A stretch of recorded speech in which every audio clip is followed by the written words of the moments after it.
1. The Debt Collector PDF. Adapted and modified by Kulwant Singh Sandhu.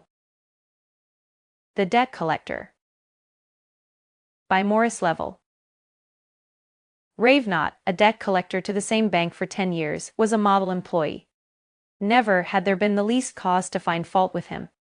Never had the slightest error been detected in his books. Living alone, carefully avoiding new acquaintances, keeping out of cafes and without love affairs, he seemed happy, quite content with his lot. If it were sometimes said in his hearing, "It must be a temptation to handle such large sums," he would quietly reply, "Why, money that doesn't belong to you is not money." In the locality in which he lived, he was looked upon as a paragon, his advice sought after and taken. On the evening of one collecting day, he did not return to his home. The idea of dishonesty never even suggested itself to those who knew him. Possibly a crime had been committed. The police traced his movements during the day.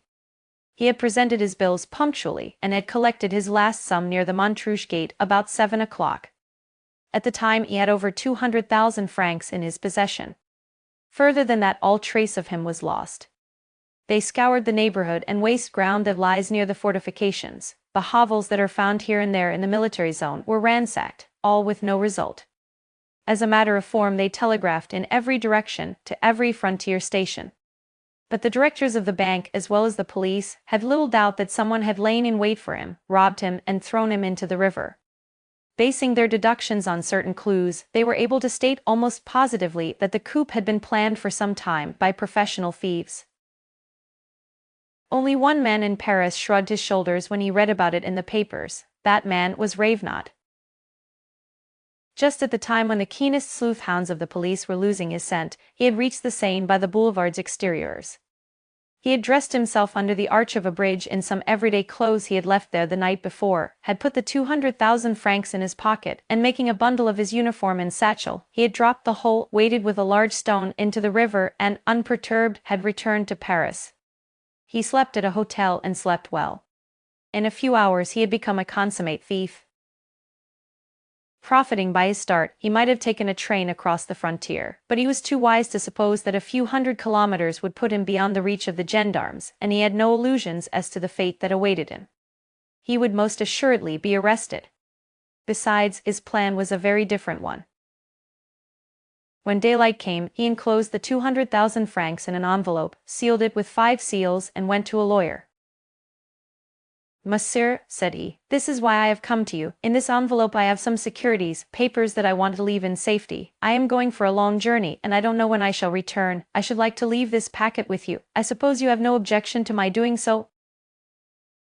"None whatever. I'll give you a receipt." He assented, then began to think. A receipt? Where could he put it? To whom entrust it? If he kept it on his person, he would certainly lose his deposit. He hesitated, not having foreseen this complication.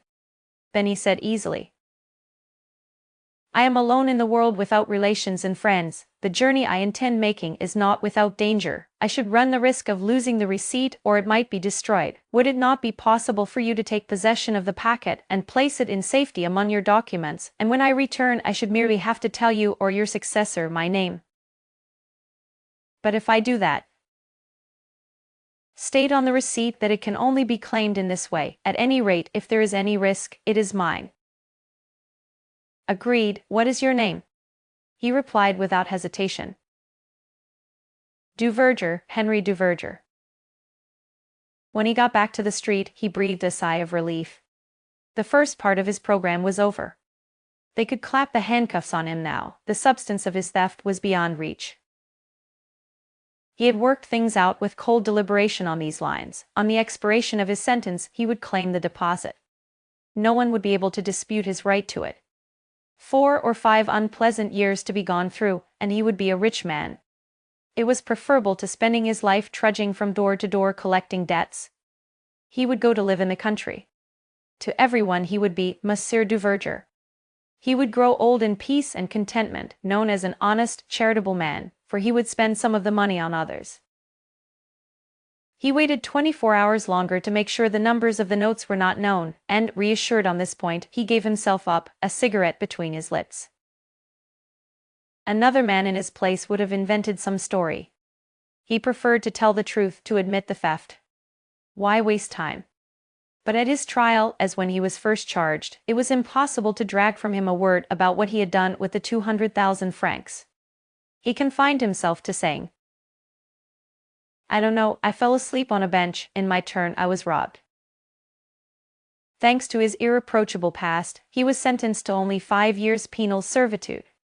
He heard the sentence without moving a muscle. He was 35.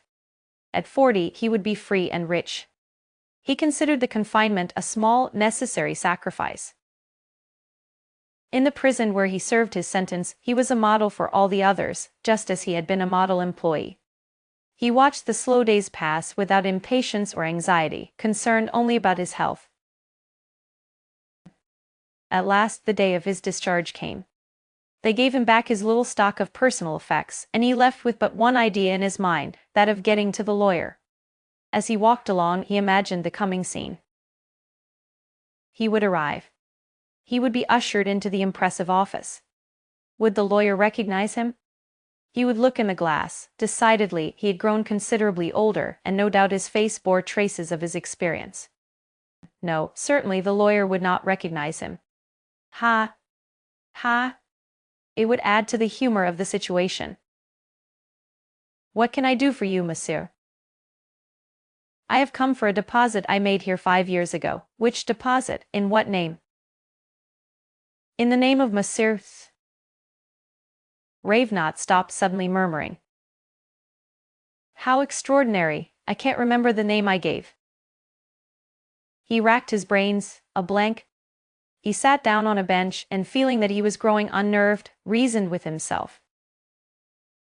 "Come, come, be calm, monsieur, monsieur," it began with, "which letter?" For an hour he sat lost in thought, straining his memory, groping after something that might suggest a clue. A waste of time. The name danced in front of him, round about him. He saw the letters jump, the syllables vanish. Every second he felt that he had it, that it was before his eyes, on his lips. No. At first this only worried him, then it became a sharp irritation that cut into him with a pain that was almost physical. Hot waves ran up and down his back. His muscles contracted. He found it impossible to sit still. His hands began to twitch. He bit his dry lips. He was divided between an impulse to weep and to fight. But the more he focused his attention, the further the name seemed to recede. He struck the ground with his foot, rose, and said aloud, "What's the good of worrying? It only makes things worse. If I leave off thinking about it, it will come of itself." But an obsession cannot be shaken off in this way. In vain he turned his attention to the faces of the passers-by, stopped at the shop windows, listened to the street noises. While he listened, unhearing, and looked, unseeing, the great question persisted. "Monsieur, monsieur?" Night came. The streets were deserted. Worn out, he went to a hotel, asked for a room, and flung himself fully dressed on the bed. For hours he went on racking his brain. At dawn he fell asleep. It was broad daylight when he awoke. He stretched himself luxuriously, his mind at ease, but in a flash the obsession gripped him again. "Monsieur, monsieur?" A new sensation began to dominate his anguish of mind, fear. Fear that he might never remember the name, never. He got up, went out, walked for hours at random, loitering about the office of the lawyer. For a second time the night fell. He clutched his head in his hands and groaned. "I shall go mad." A terrible idea had now taken possession of his mind. He had 200,000 francs in notes, 200,000 francs, acquired by dishonesty of course, but his, and they were out of his reach. To get them, he had undergone 5 years in prison, and now he could not touch them. The notes were there waiting for him, and one word, a mere word he could not remember, stood, an insuperable barrier, between him and them. He beat with clenched fists on his head, feeling his reason trembling in the balance. He stumbled against lamp-posts with the sway of a drunken man, tripped over the curbstones. It was no longer an obsession or a torment, it had become a frenzy of his whole being, of his brain and of his flesh. He had now become convinced that he would never remember. His imagination conjured up a sardonic laugh that rang in his ears. People in the streets seemed to point at him as he passed. His steps quickened into a run that carried him straight ahead, knocking up against the passers-by, oblivious of the traffic. He wished that someone would strike him so that he might strike back, that he might be run over, crushed out of existence. Monsieur, monsieur. At his feet the Seine flowed by, a muddy green, spangled with the reflections of the bright stars. He sobbed out, "Monsieur, oh that name, that name." He went down the steps that lead to the water, and lying face downwards, worked himself toward the river to cool his face and hands. He was panting. The water drew his hot eyes, his ears. He felt himself slipping, but unable to cling to the steep bank, he fell. The shock of the cold water set every nerve a-tingle. He struggled, thrust out his arms, flung his head up, went under, rose to the surface again, and in a sudden mighty effort, his eyes starting from his head, yelled, "I've got it! Help, du verger du!" The quay was deserted. The water rippled against the pillars of the bridge, the echo of the sombre arch repeated the name in the silence. The river rose and fell lazily, lights danced on it, white and red. A wave a little stronger than the rest licked the bank near the moving rings. All was still. Moral: money that doesn't belong to you is not money.